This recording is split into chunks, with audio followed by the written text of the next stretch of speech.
ይሴብሑኪ ወሱራፌል ይቄድሱኪ መላእክት በበነገዶሙ ይትቀነዩ ለኪ።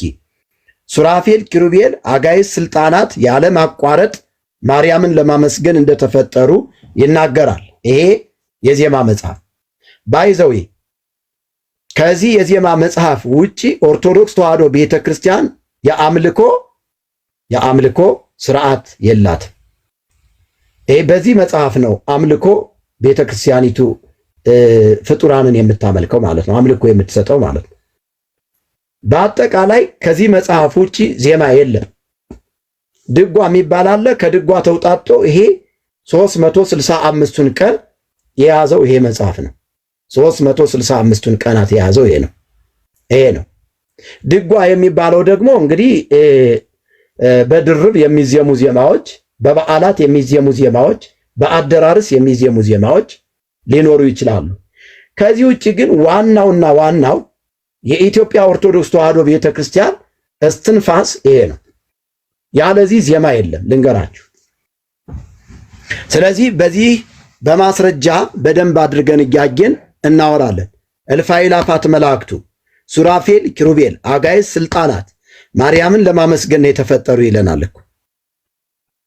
ማርያምን ለማመስገን ነው የተፈጠሩ ይለናል። ኃይለ ሚካኤል የሚባል ሰውዬ በቀጥታ ሲገባ ሪፖርት ነው ማድረግ የጀመረው እና እዚህ ጋር ያሳየኛል እኔ እና ወዲያውኑ አስወርጀዋለሁ። ታች ኮመንት እየጻፈ ነው ያለ። ሃይማኖትህም በዚህ ሁኔታ አታስቀጥለው። ሃይማኖት በዚህ ሁኔታ አይቀጥልም። ሃይማኖት የሚቀጥለው በእውነት ነው። ደግሞ የሃይማኖታችን የእምነታችን ሐዋርያና ሊቀ ካህን ኢየሱስ ይባላል። እሱን አይተን ሩጫችንን በትዕግስት እንሮጣለን እንጂ ፍጡራንን እያመለክን በፍጹም ሃይማኖትን አናስተምርም ወዳጄ ሆይ። ስለዚህ ማርያም በኦርቶዶክስ ቤተክርስቲያን መለኮት ማርያም የእግዚአብሔርን ስፍራ ወስዳ እየተመለከች ነው ያለችው። ማርያም ከፍጥረት በፊት በኩር እንደሆነች የሚናገርበትን ስፍራ ማውጣት እንችላለን። ከፍጥረት በፊት የነበረች እንደሆነ በዚህ በመጽሐፈ ዚቁ በማስረጃ ማቅረብ እንችላለን። በዚህ ሊሞግተኝ የሚፈልግ ሰው ካለ ይግባ፣ ምንም ችግር የለም፣ ይግባ። ማርያም መለኮት ነች እያልኩ ነው።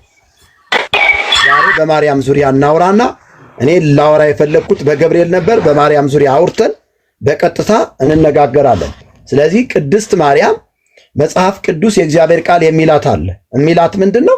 ከሴቶች መካከል ተለይታ የተባረከች የተመረጠች ሰው ሆኖ ያዳነንን አምላክ በስጋ የወለደች ይሄንን ነው የሚላት መጽሐፍ ቅዱስ። ይሄንን ነው የሚላት መጽሐፍ ቅዱስ። ስለዚህ ይሄንን ወደ ጎን አሽቀንጥረን ጥለን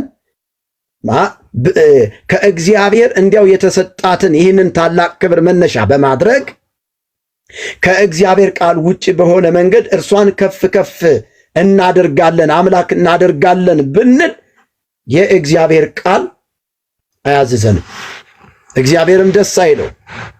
ማርያምም ብትኖር በዚህ ደስ አትሰኝ። ማርያም በሕይወተ ሥጋ በነበረችበት ጊዜ የሚላችሁን ሁሉ አድርጉ ብላ ወደ ኢየሱስ ነው አቅጣጫ የጠቆመችው።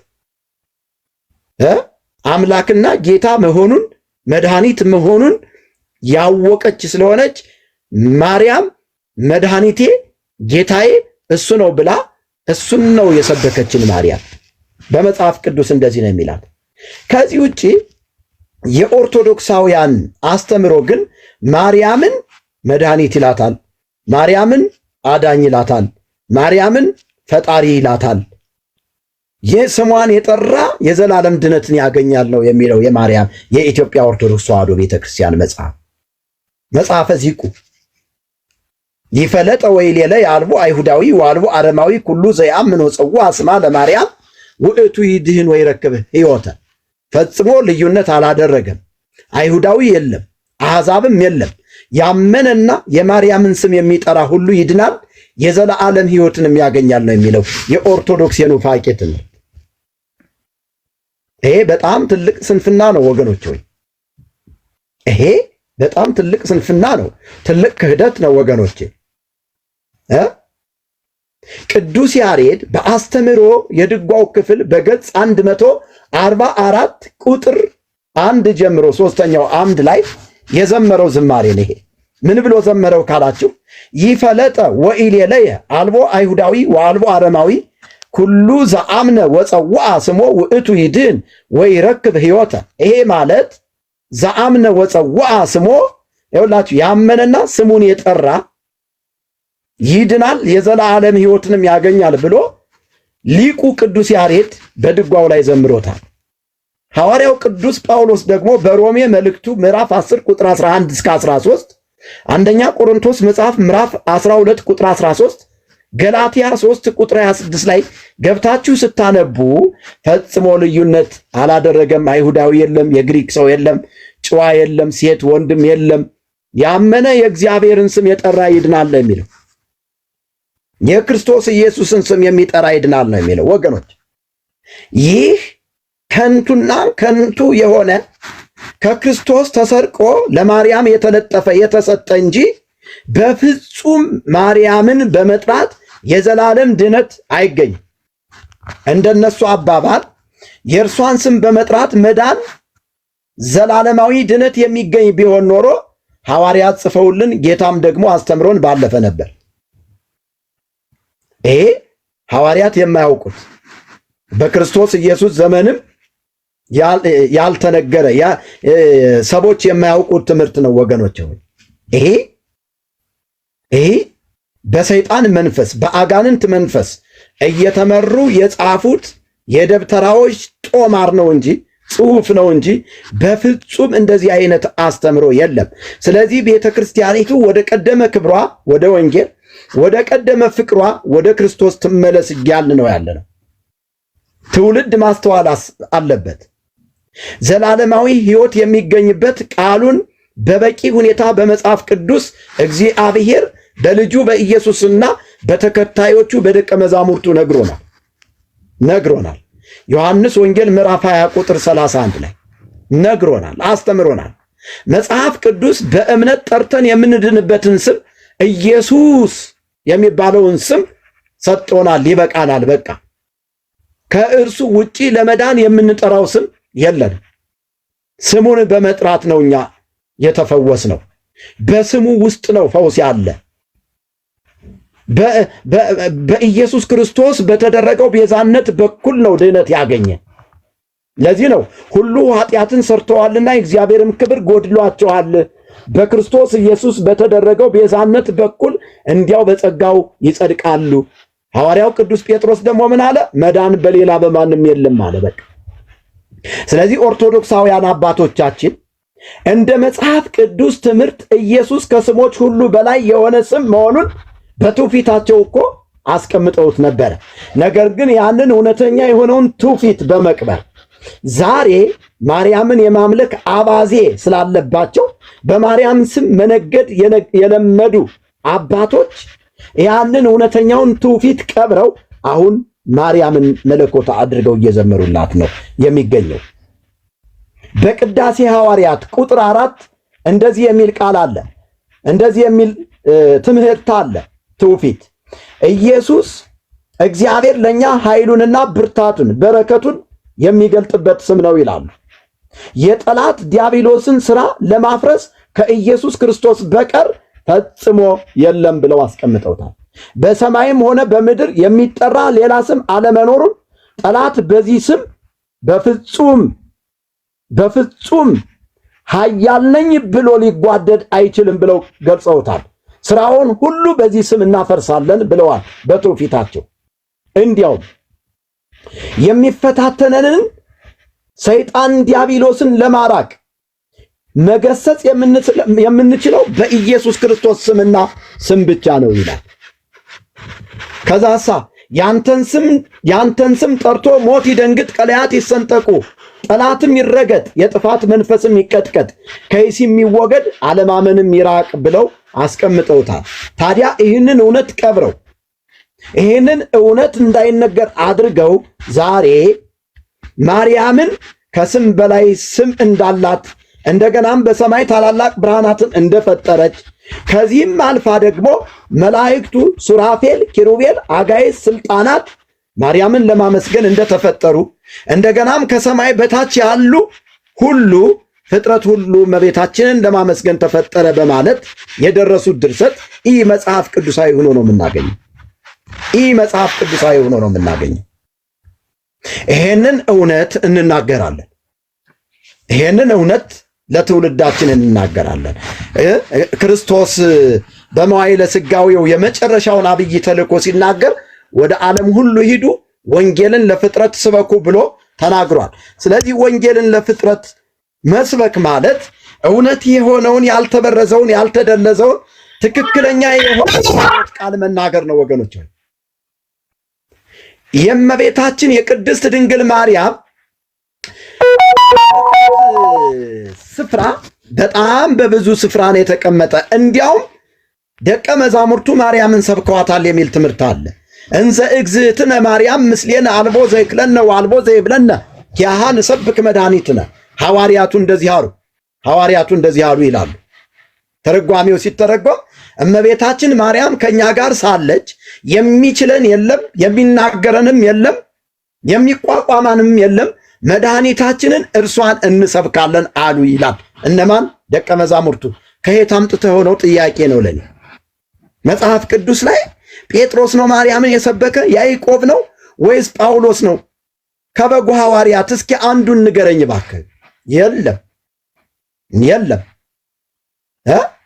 እመቤታችን ማርያም ከኛ ጋር ሳለች የሚቋቋመን የለም፣ የሚችለንም የለም፣ መድኃኒታችንን አዳኛችንን እርሷን እንሰብካለን ብለዋል ይላል ደቀ መዛሙርቱ።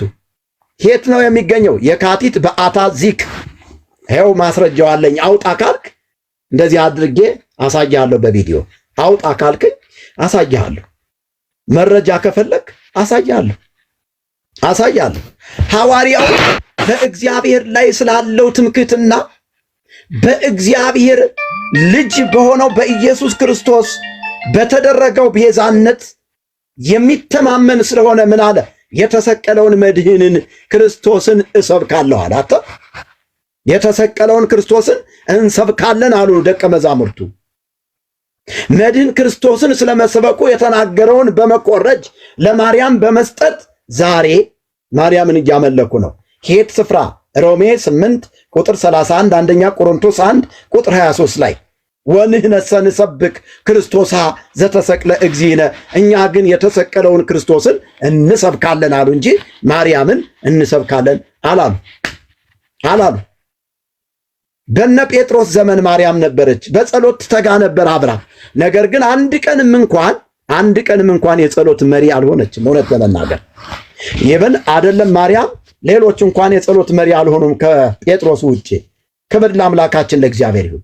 መጽሐፍ ቅዱስ በሚያስመካው በእግዚአብሔር ብቻ እንድንመካ ሲያስተምረን ከእግዚአብሔር ውጪ ባለው ነገር ወይም በሩቅ ቢሲ ወይም በፍጡራን በአጠቃላይ መመካት ከንቱና ከእርግማን በታች መሆኑን በአጽንኦት ይነግረናል።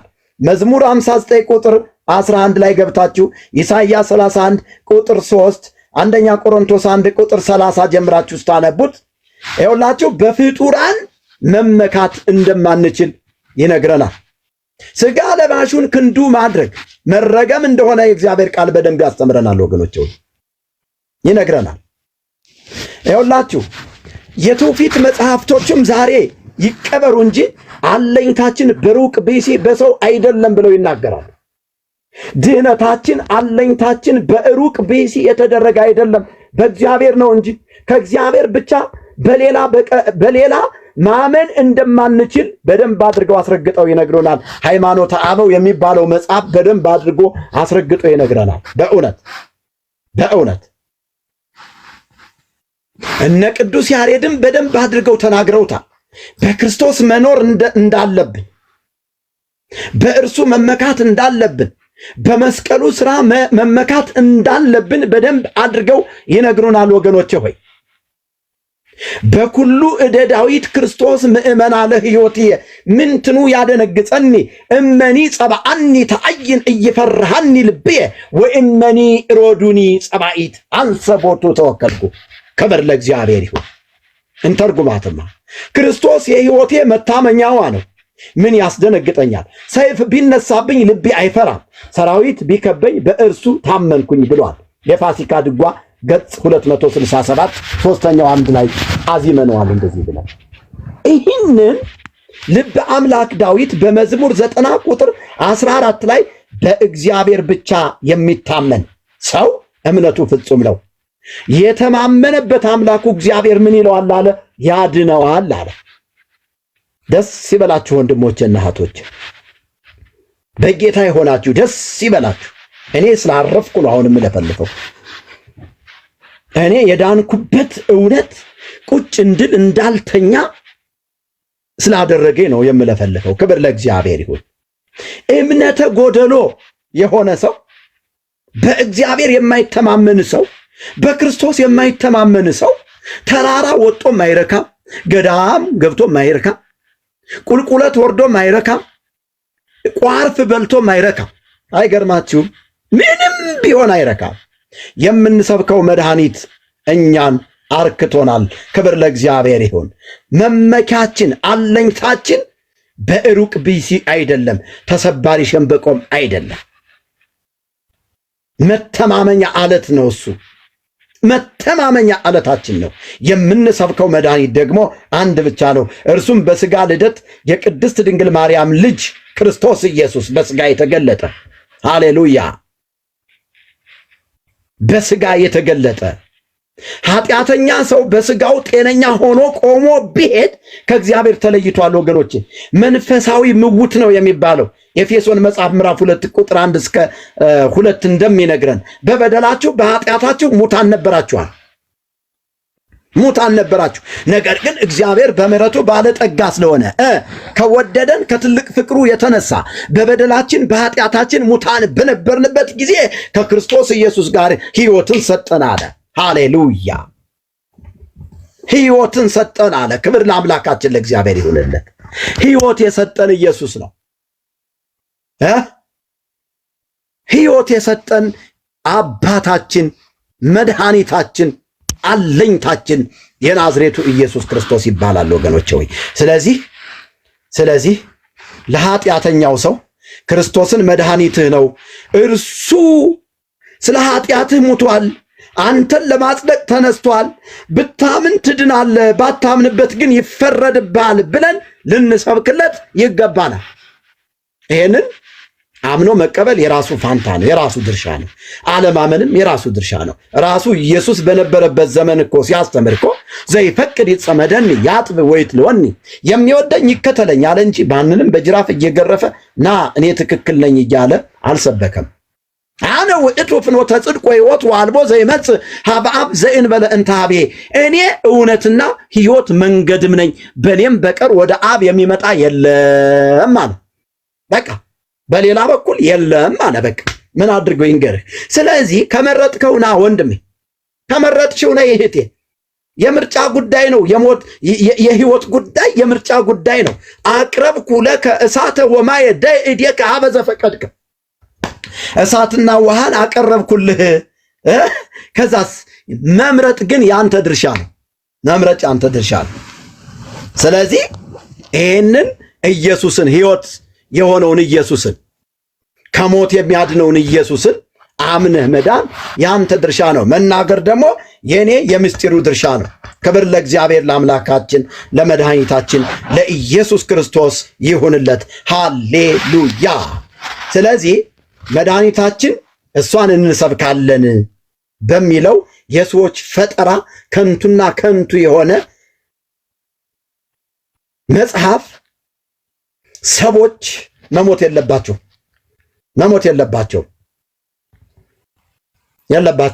መድኃኒት የሆነውን ክርስቶስን እንሰብካለን። መድኃኒት የሆነውን ጌታ እንሰብካለን። ሃሌሉያ! አንደኛ ቆሮንቶስ 1 ቁጥር 23፣ ሁለተኛ ቆሮንቶስ 4 ቁጥር 5 ይህንን አጽንኦት ሰጥቶ ይነግረናል። ጌታ የተባረከ ይሁን። ንሰብክ ወልደ እምዘራ ዳዊት ዘመጻ ወተወልደ በሥጋ ሰብ። ሃሌሉያ! አተ ይህንን እኮ ነው የቀበሩት። ንሰብክ ወልደ እምዘራ ዳዊት ዘመፃ ወተወልደ በስጋ ሰብ ከዳዊት ዘር የመጣውንና በሰው ስጋ የተወለደውን ወልድን ክርስቶስን እንሰብካለን አለ። የአስተምሮ ድጓ ነው እንደዚህ የሚለው ገጽ 176 ላይ የአስተምሮ ድጓ እንደዚህ ይለዋል። ንሰብክ ወልደ እምዘራ ዳዊት ዘመፃ ወተወልደ በስጋ ሰብ። ሃሌሉያ! ጌታ የተባረከ ይሁን። ሃሌሉያ! እሺ ወልዶ መድህነ ንሰብክ ዘይም ቅድመ ዓለም ሃሎ ዓለም ሳይፈጠር የነበረውን አዳኝ ልጁን ክርስቶስን እንሰብካለን። ሊቀ ሊቃውንቶች ይችን ለምን ቀበራችኋት? ታች ላይ አንድ ሰው እያየው ነው። መምህር ቀለመ ወርቅ ግቡና እናውራ። ግድ የላችሁ እናውራ። ይህንን እውነት ቀብራችሁ ትውልዱን ወደ ሲኦል አታስገቡት። ገቡ። በማርያም ስም የተዋሸ ውሸት ዘመን ስላስቆጠረ እውነት ሊሆን አይችልም። አሁን እግዚአብሔር በቀልተኛ ትውልድ አስነስቷል። ወንድም አለ እግዚአብሔር በቀልተኛ ትውልድ አስነስቷል። በምድሬ ኢትዮጵያ ይሄ መርገም የሆነ መጽሐፍ አይቀጥልም። ይሄ መርገም ትዝ ይለኛል። ይሄን መጽሐፍ ስገዛው ድሮ ስማር እኔ ገጠር ልጅ ነኝና ይሄን መጽሐፍ ለመግዛት እንዴት ዋጋ እንደከፈልኩ አንድ አጎቴ ሀብታም ነበረና በጣም ጎበዝ ተማሪ ነው፣ ግን የሚማርበት መጽሐፍ የለውም ብሎ ፋዘር ነግሮት አንድ ኩንታል በቆሎ ሽጦ ነው ይሄንን መጽሐፍ የገዛልኝ። የገዛውበት ደረሰኝ ራሱ አለ። መጽሐፋችን እንትናችን ልብሳችንን የምትሉ ሰዎች በደረሰኝ ነው። እግዚአብሔር ምስክሬ፣ እኛም የምንገዛው በደረሰኝ ነው። ያው ይሄ መጽሐፍ የተገዛበት ደረሰኝ አለ እስካሁን ድረስ። ድሮ እኮ ነው። ስንት ዓመቱ መሰላችሁ? 1994 ዓመተ ምህረት 38 ብር ነው የተገዛ። 38 ብር ነው የተገዛ። በደረሰኝ ነው የተገዛ። ይሄ የኔ ሀብት ነው፣ የኔ ንብረት ነው። ኦኬ 94 ዓመተ ምህረት ነው የተገዛ። የኔ ንብረት ነው። ትፍትፍ ብዬ የገዛሁት አጎቴ ይገዛል። ንብረቴ ነው። ስለዚህ በንብረቴ ላይ ሙሉ ስልጣን ያለኝ እኔ ነኝ እንጂ ማንም አይደለም። ይሄን መጽሐፍ ባቃጥለው፣ የፈለገ ነገር ባረገው፣ መቀመጫ ባረገው የሚመለከተው ሰው የለም። ይሄንን ቆብ ስገዛው በደረሰኝ ነው የገዛሁት፣ ሐራ እንዳልመስል። ስለዚህ ልብሳችንን፣ መጽሐፋችንን፣ ንዋየ ቅድሳታችንን ቆልፈህ አታስቀምጥም እንዴ? እንዲያታርግ ቆልፈህ አታስቀምጠውም እንዴ? ምን አገባኝ? ስለዚህ በዚህ ብዙ ጊዜ አናቃጥልም። ጌታ ኢየሱስ ይባርካችሁ። እኛ ኦርቶዶክሳውያን በጣም እንወዳችኋለን፣ ግን አስተምሯችሁን አንወደው። በኢየሱስ የሚመጣብኝ ጥንቅር ይበል። በኢየሱስ የመጣብኝን አስተምሮ፣ በኢየሱስ የመጣብኝን ትምህርት በቃሉ እውነት አፈራርሰዋለሁ። ወስብሐት ለእግዚአብሔር። መናገር የምትፈልጉ ሰዎች መናገር ትችላላችሁ። ወንድማችን ቦርናጌን እንኳን ደህና መጣህ ብያለሁ። ረሆቦት ዌልካም ብያለሁ። አስቴርን እና ዩዘርን ሰላም ብያለሁ። ቅድም ጌታ ዘመናችሁን ትውልዳችሁን ይጠቀምበት፣ ለበረከት ሁኑ። የምታነሱት ሐሳብ ካለ እድሉን ለእናንተ ልስጣችሁና ከዛ ደግሞ የሚገቡ ሰዎችን እየተቀበልን እንወያያለን። ጌታ ዘመናችሁን ይባርክ። ቀጥሉ። እምቅድመ ሰማያት ወምድር ሀልወትኪ ፀሐይ ወወርህ ይቀደሙኪ መላእክተ ሰማይ ይትለአኩኪ። የኢትዮጵያ ኦርቶዶክስ ተዋሕዶ ቤተ ክርስቲያን የክህደት ትምህርት እንተርጉማት። አኗኗርሽ ሰማይና ምድር ከመፈጠራቸው በፊት ነው። ፀሐይና ጨረቃም አልቀደሙሽም። የሰማይ መላእክትም ሁሉ ያገለግሉሽ ነበር። መጽሐፈ ሰዓታት ስባተ ፍቁር ዘአምላክ ገጽ 162 ላይ ተጽፎ በዜማ ማርያምን የሚያመልኩበት ስፍራ እንደሆነ ትመለከታላችሁ። እንግዲህ ወገኖቼ ሆይ ይህ የተፈለገው ለምንድን ነው ብላችሁ ከጠየቃችሁ ፈጣሪ ዓለማት በሆነው በክርስቶስ ፋንታ ማርያምን በመተካት ማርያምን ለማምለክ እንደሆነ ማርያምን መለኮት ለማድረግ እንደሆነ መገንዘብ ያስፈልጋቸዋል። የእግዚአብሔር ቃል እውነት በእግዚአብሔር መለኮታዊ ዕቅድ ዓለም ሳይፈጠር በፊቱ ቅዱሳንና ነውር የሌለን እንሆን ዘንድ በክርስቶስ ኢየሱስ መረጠን ይላል መጽሐፍ ቅዱስ የእግዚአብሔር ቃል። በፊቱ ምን እንሆን ዘንድ? ቅዱሳንና ነውር የሌለን በፍቅር እንሆን ዘንድ በክርስቶስ እንደተመረጥን የታመነ ነው። ወገኖቼ ሆይ ኤፌሶን መጽሐፍ ምዕራፍ 1 ቁጥር 4 ይህን ብሎ ያስተምረናል። የፍጥረት መጀመሪያ የሆኑ አዳምና ሔዋን እንኳን ሌሎች ስነ ፍጥረታት በሙሉ ከተፈጠሩ በኋላ በመጨረሻ መፈጠራቸውን ማንም አይስተውም። ዘፍጥረት መጽሐፍ ምዕራፍ 1 ቁጥር 26 እስከ 31 ገብተን ስናነብ የእግዚአብሔር ቃል እውነት ያስተምረናል። የመጽሐፈ ሰዓታት ደራሲ ከዋሸው አይቀር ይለይልኝ ብሎ ማርያም የተፈጠረችው ሰማይ፣ ምድር፣ ፀሐይ፣ ጨረቃ ከመፈጠራቸው በፊት ነው ብሎ ይናገራል። ሰማይና ምድር ሳይፈጠር ያገለግሉሽ ነበረ ተብሎ የተነገረላቸው መላእክት እንኳን ቢሆኑ ሰማይና ምድር ሳይፈጠሩ አልነበሩም። ወገኖቼ ሆይ አልነበሩም። ከመድኃኔ ዓለም በቀር ከመወለዱ በፊት የነበረና ያለ የሚኖር ዘላለማዊ እንደሆነ መጽሐፍ ቅዱስ የእግዚአብሔር ቃል በዮሐንስ ወንጌል ምዕራፍ 1 ቁጥር 1 እስከ 3 ገብታችሁ ስታነቡት በመዋዕለ ሥጋዌውም ሲያስተምር ጌታ ኢየሱስ እንደዚህ ብሎ ተናገረ። እውነት እውነት እላችኋለሁ አብርሃም ሳይወለድ እኔ አለሁ ብሏል። ዮሐንስ ወንጌል ምዕራፍ 8 ቁጥር 58። ዮሐንስ ወንጌል ምዕራፍ 1 ቁጥር 1 ደግሞ በመጀመሪያ ቃል ነበረ፣ ቃልም በእግዚአብሔር ዘንድ ነበረ፣ ቃልም ራሱ እግዚአብሔር ነበረ ብሎ በግልጽ ያስተምራችኋል።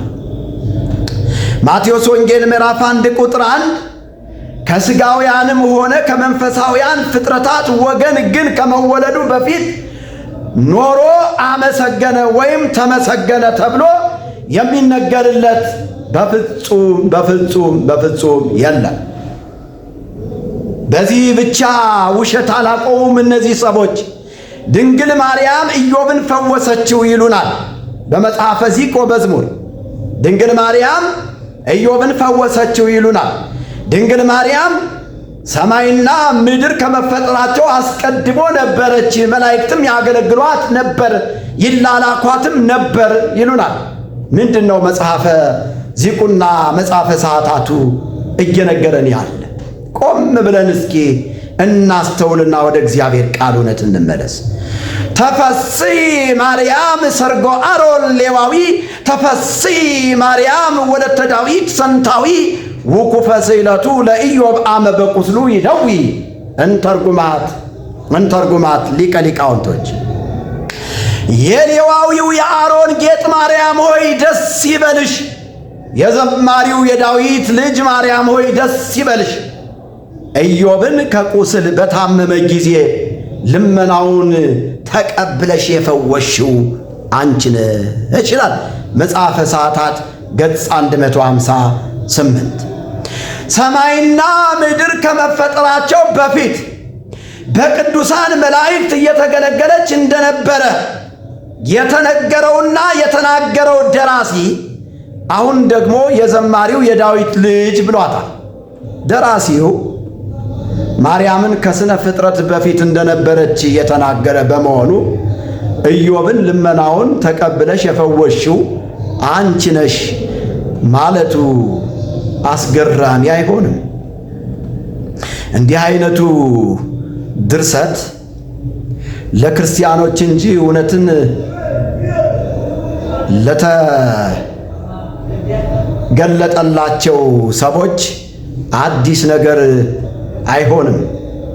እውነት ለጠፋባቸው አእምሮአቸው ለተደፈነባቸው ሰዎች ግን ምናልባትም በውዝግብ ሕይወት ሊኖሩ ስለሚችል እኛ ደግሞ በውዝግብ ሕይወት እንዳይኖሩ እውነት የሆነውን የእግዚአብሔር ቃል በመንገር በትክክለኛው የእግዚአብሔር ቃል መለኪያ የመጽሐፈ ሰዓታትና የመጽሐፈ ዚቅ ደራሲዎች በሰይጣን መንፈስ ተመርተው የተናገሩት እንደሆነ እንናገራለን። ለመሆኑ ኢዮብን ከቁስል ፈወሰችው የተባለችው ማርያም የተወለደች መቼ ነው ብላችሁ መጽሐፍ ቅዱስን አንብቡ። ኢዮብ የነበረበት ዘመንስ መቼ ነው? ኢዮብ ዖፅ በሚባል አገር እጅግ የገነነ ባለጠጋ ከመሆኑም በላይ እግዚአብሔርን የሚፈራ ቅን ጻድቅ ሰው እንደነበረ መጽሐፍ ቅዱስ የእግዚአብሔር ቃል ይናገራል።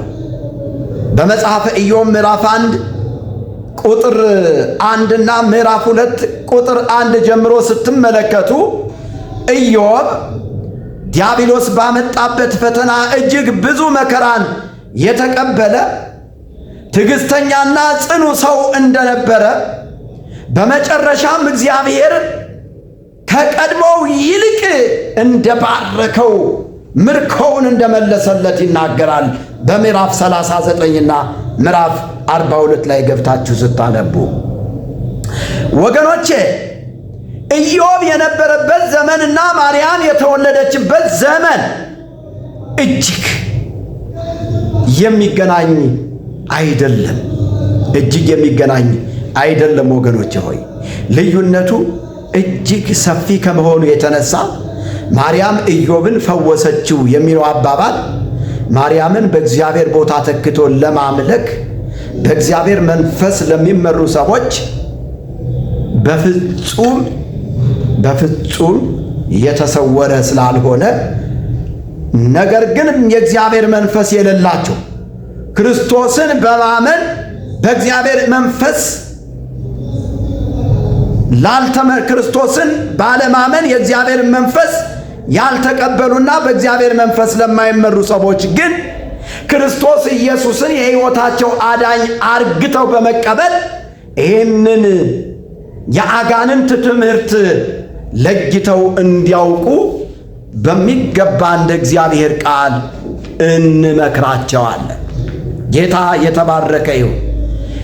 የመጽሐፈ ዚቅና የመጽሐፈ ሰዓታቱ ውሸት እንደገና ሌላ ደግሞ ይጨምርና ህሊናሃ ለእግዝእትነ ማርያም ህሊና አምላክ ይለናል።